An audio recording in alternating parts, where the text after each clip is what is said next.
thoughts on blockchain and where it actually adds value in healthcare, and then alternative data? We were doing a lot of high-profile blockchain projects between 2017 and 2019. For the pharmaceutical company, we were looking at data integrity. We could go to the FDA and show them something that basically the data had been accurate and protected.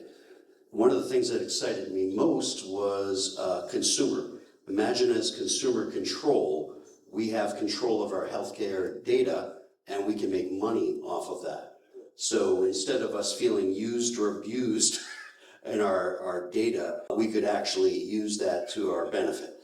One of the challenges were we would do these innovative initiatives on blockchain, and the minute we got into implementation, projects shut down. Executives were afraid of the cost of data centers and scaling. I think what AI has done is gotten us all past that, so I see blockchain coming back. Wonderful. And let's talk about unstructured data.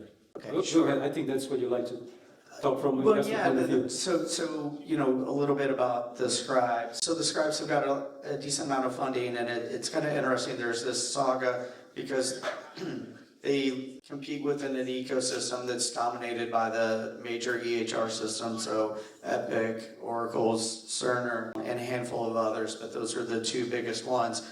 And so when Abridge, one of the leading scribing companies, came out in the first quarter of this year with about 117 million in ARR, raised a couple rounds here in the second and third quarters with like a $3.5 billion valuation. Its developer conference, Epic came out and said, "Oh yeah, we've got a scribe too. We're going to white label it from Nuance, and we're going to come out in 2026 as a pilot." And you know, it's like I think there's two dynamics that are going on there. I think the first is like, okay, we want to freeze the market so nobody makes any decisions, and the uptake and the scribing technology holds for them to come out with a competitive product. But I think that there's more to it than that, and I think in an unstructured world, you think about the AI scribes bolting on RCM capabilities, administrative workflows, voice agents with dealing with the front office and scheduling and prior authorizations. That's a whole tech stack